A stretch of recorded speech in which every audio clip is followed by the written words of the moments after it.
नमस्कार दोस्तों, आप सभी को लोहरी, मकर संक्रांति, उत्तरायण, पोंगल, बिहू इन सभी की हार्दिक शुभकामनाएं। और कुछ ऐसी हार्दिक शुभकामनाएं ओएनजीसी भी भारतवासियों को दे रहा है। ओएनजीसी से एक सिग्निफिकेंट न्यूज आ रही है। उन्होंने 2 back to back Mahanadi basin में गैस फील्ड्स ढूंढ निकाले हैं। जी हाँ दोस्तों, ये क्यों हो पाया है ये तो जानेंगे ही। हम जानेंगे आखिरकार ये डिस्कवरी कितनी बड़ी है, इस पर चर्चा होगी। पर उससे भी अधिक इंपॉर्टेंट एक बात है कि आखिरकार वो कौन सा ऐसा ऐतिहासिक फैसला था जिस वजह से ये सब डिस्कवरी हो पा रही है। क्योंकि आपने देखा कुछ दिन पहले न्यूज आया, कृष्णा गोदावरी बेसिन से ऑयल प्रोडक्शन स्टार्ट हो चुका है। वैसे ही अंडमान रीजन में अगर आप देखें तो वहां से भी गैस के लिए ऑयल इंडिया लिमिटेड तेजी से काम कर रही है कि वहां से गैस डिस्कवरी हो। और अब महानदी बेसिन से भी वैसी ही न्यूज आ रही है। तो वो कौन सा ऐतिहासिक फैसला था जो कि आप समझ सकते हैं नेहरूवियन टाइम से अटका हुआ था, किसी में ये मादा नहीं था ये चेंज करने का, लेकिन मोदी रिजीम में ये चेंज हुआ है। कुछ ऐसा ऐतिहासिक फैसला हुआ है जिससे भारत अब अपना ऑयल एंड गैस प्रोडक्शन बढ़ाने की ओर फाइनली देखना शुरू कर रहा है। क्या हुआ है, आइए सबसे पहले तो न्यूज में देखते हैं। तो दोस्तों, आप देख सकते हैं इंडियाज एनर्जी सिक्योरिटी में बहुत बड़ा एक एफर्ट इसके साथ सामने आ रहा है, जिसके अंतर्गत ओएनजीसी ने 2 significant gas discoveries Mahanadi basin block में ढूंढ निकाले हैं। दोस्तों, ये आज की ही न्यूज है, रादर अब कल की है। तो ये कल शाम को आई, तो इसलिए मैं इसको आज कवर कर रहा हूं। 15 जनवरी आज है। ये कल रात तक न्यूज में आई है। तेंजिंग ने भी कमेंट किया कि इस टॉपिक को कवर करें, ये न्यूज में आ रहा है, इसको क्लैरिफाई करें। तो तेंजिंग ने जो कहा उनकी बातों को हम सामने ला रहे हैं। तो दोस्तों, हुआ क्या है, ओएनजीसी की बात करें तो उन्होंने 2 सिग्निफिकेंट नेचुरल गैस डिस्कवरीज किए हैं महानदी बेसिन ब्लॉक में। महानदी बेसिन ब्लॉक आपको दिखा देता हूं दोस्तों। ये जो आप 11 नंबर में देख रहे हैं, ये वाला रीजन ओडिशा, महानदी रिवर यहां चलती है, और यही रीजन है महानदी बेसिन ब्लॉक 11 नंबर जो आप यहां पे देख रहे हैं। तो इसी महानदी बेसिन ब्लॉक में ब्लॉक का नंबर है MNDWHP 2018-1। वहां पर अगर आप देखें तो ओएनजीसी को 2019 में ओपन एक्रेज लाइसेंसिंग पॉलिसी के अंतर्गत ये जो ब्लॉक है ओएनजीसी को मिला था। और अब इसी के अंतर्गत ओएनजीसी ने 2 यहां पर गैस फील्ड्स ढूंढ निकाले हैं। पहला अगर आप देखें तो उत्कल, जिसका नाम है, वो 714 मीटर की गहराई पर है।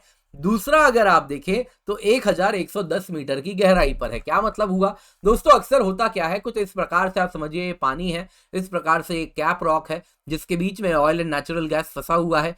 इसी प्रकार से दूसरा कैप रॉक भी हो सकता है और उसके नीचे और भी ऑयल एंड नेचुरल गैस मिल सकता है। तो यहां पर भी कुछ ऐसा ही हुआ है, जिसमें पहला स्ट्रक्चर तो आप देखें तो करीबन करीब आप जैसा यहां पे देख सकते हैं 714 मीटर पे है, और दूसरा ये समझ लीजिए ये वाला जो नेचुरल गैस है ये 714 मीटर की गहराई पर है, और दूसरा अगर आप देखें तो ये करीबन 1000 मीटर की गहराई पर है, जहां से हमको 2 back to back natural gas इसी ब्लॉक वाले रीजन में देखने मिल रहा है। एक 714 मीटर पे, एक 1110 मीटर पे। जो 714 मीटर वाला डेप्थ पे है दोस्तों, उसका नाम उत्कल है, और वहां से 3 lakh cubic metre per day of gas हमको देखने मिल रहा है। ये इनिशियल टेस्टिंग में हुआ है, और जाहिर सी बात है इसके फ्लो को और भी बढ़ाया जाएगा। तो काफी हेल्दी इंडिकेटर है, काफी अच्छा नंबर है ये।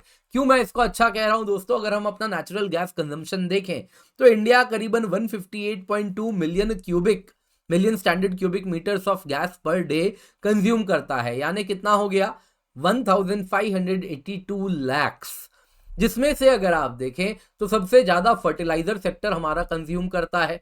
फिर अगर आप देखें तो सिटी गैस डिस्ट्रीब्यूशन नेटवर्क में जाता है, और उसके बाद बिजली बनाने के लिए हम यूज करते हैं। तो इसमें अगर हम इंडिया टोटल साल में प्रतिदिन 1582 लाख नेचुरल गैस कंज्यूम करता है, तो उसमें केवल और केवल उत्कल से अकेले उसका 0.2% हमको मिल जा रहा है, जो करीबन 3 लाख क्यूबिक मीटर है। ये दोस्तों इनिशियल टेस्टिंग फेज में है। तो धीरे धीरे एक बार हमें एक जगह पे नेचुरल गैस मिलना अगर शुरू हो जाता है, तो हम आसपास में, क्योंकि इसी प्रकार का स्ट्रक्चर होगा कैप रॉक का, तो हम और भी डिस्कवरीज करना स्टार्ट करेंगे। आसपास में हम और ऑयल वेल और गैस वेल वहां पर लगाना शुरू करेंगे। तो इससे हमें पता चल जाएगा कि हाँ, हमारा पैसा बर्बाद नहीं हो रहा है, जो पैसा हम डिस्कवरी में लगा रहे हैं वो रिटर्न्स लेकर के आएगा। तो इस तरीके से काफी हेल्दी इंडिकेटर है। केवल और केवल आपको उत्कल, जो कि 700 मीटर की गहराई पर है, उसी से 0.2% ऑफ इंडिया नेचुरल गैस का नीड्स अकेले मिल जा रहा है। दूसरे से भी मिलेगा, और इस प्रकार से आप और भी गैस वेल यहां पर एक्सप्लोर करेंगे। तो काफी अच्छा नंबर है।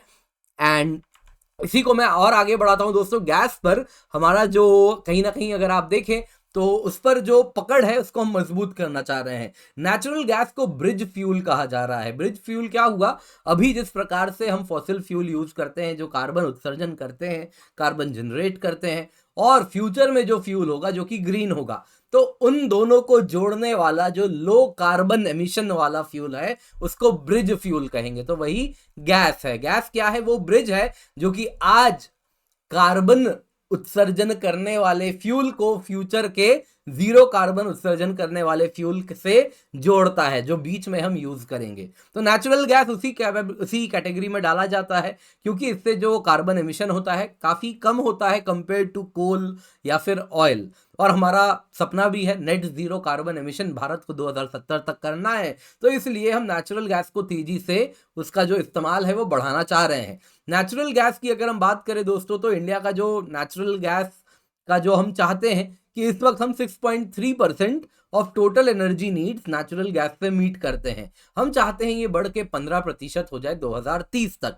इसमें अगर आप देखें तो जो टोटल इस वक्त हम कंज्यूम कर रहे हैं उसमें 50% नेचुरल गैस हम खुद करीब आधा हम खुद प्रोड्यूस करते हैं और आधा इंपोर्ट करते हैं। क्योंकि ये बढ़ने वाला है, 6 से 15 होने वाला है, तो जरूरी है कि हम अपना डोमेस्टिक गैस प्रोडक्शन भी बढ़ाएं।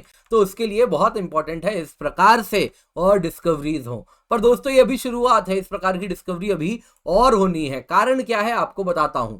भारत ने कुछ ऐसा किया है जिससे सब कुछ बदला है। क्या चेंज किया है भारत ने, आपको अभी बताता हूं। सबसे पहले तो दोस्तों क्या हुआ है कि भारत अब तक जो कॉन्टिनेंटल शेल्फ वाला रीजन है वहीं पर मोटा मोटी एक्सप्लोर किया करता था। शैलो वाटर्स में ही हम ऑयल एंड गैस एक्सप्लोरेशन करते थे। लेकिन अब हम रिस्क लेना स्टार्ट कर रहे हैं। अब हम काफी ज्यादा कैपिटल इंटेंसिव होता है डीप वाटर में ऑयल एंड गैस डिस्कवर करना, अल्ट्रा डीप वाटर में ऑयल एंड गैस डिस्कवर करना। क्या मतलब, डीप वाटर वो हो गया दोस्तों जहां पे जो अगर आप समझे पानी की जो गहराई है और जो सी फ्लोर है जहां पे ड्रिलिंग हो रही है, अगर वो 1000 फीट से अधिक हो जाए तो हम कहते हैं डीप वाटर है। यानी कि जहां पे ये पानी की गहराई 1000 फीट है उसको हम कहेंगे डीप वाटर। कब तक डीप वाटर कहते हैं, 1000 फीट से लेके 5000 फीट तक यदि पानी की इस प्रकार से गहराई है तो वो डीप वाटर कहलाता है। और 5000 फीट से भी अधिक हो जाए तो उसको अल्ट्रा डीप वाटर कहते हैं। दोस्तों अब तक अगर हम देखें तो शैलो वाटर में डिस्कवर किया करते थे। कारण क्या था, डीप वाटर में अगर आपको ऑयल एंड गैस डिस्कवर करना है तो वहां पे जिस प्रकार के रिग्स होते हैं वो स्पेशलाइज्ड होते हैं।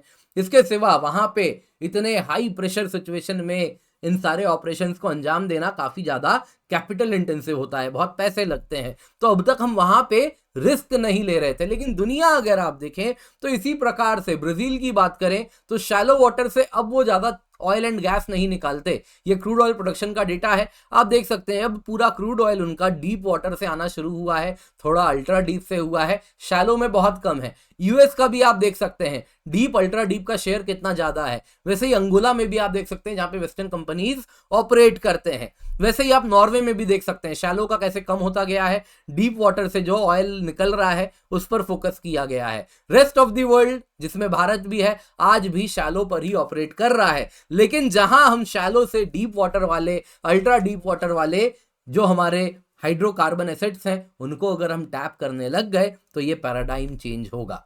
दोस्तों ये तो हुआ पहला चेंज। दूसरा सबसे बड़ा चेंज जिसका श्रेय मोदी गवर्नमेंट को जाता है, जो आज तक नेहरूवियन एरा से जो चीजें चलती आ रही हैं उसको उन्होंने बदल के दिखाया है। वो क्या हुआ है, नो गो जोन को बदल दिया गया है। क्या कह रहा हूं अभी आपको समझाता हूं। 2022 की बात है। इंडिया का जो एक्सक्लूसिव इकोनॉमिक जोन है, एक्सक्लूसिव इकोनॉमिक जोन क्या होता है दोस्तों, अगर आप देखें इस प्रकार से जो हमारा बेस लाइन है उससे 200 नॉटिकल माइल तक जो इलाका है उसको कहते हैं एक्सक्लूसिव इकोनॉमिक जोन। यहाँ अंडमान निकोबार है तो उसके भी आसपास इसी प्रकार से हमारा एक्सक्लूसिव इकोनॉमिक जोन है। लक्षद्वीप है यहाँ पे, तो एक्सक्लूसिव इकोनॉमिक जोन आगे की तरफ चला गया है। तो एक्सक्लूसिव इकोनॉमिक जोन दोस्तों वो इलाका है जहां पे जो भी इकोनॉमिक रिसोर्सेज है, फिर वो मछली हो, फिर वो ऑयल हो, फिर वो गैस हो, फिर वो पॉलीमेटेलिक नोड्यूल्स हो, फेरोमैंगनीज क्रस्ट हो, जो भी हो, उस इलाके के रिसोर्स को इस्तेमाल करने का अधिकार केवल और केवल जिस देश का वो ईईजेड है उसको ही होता है। तो भारत का इतना बड़ा ईईजेड आप देख सकते हैं।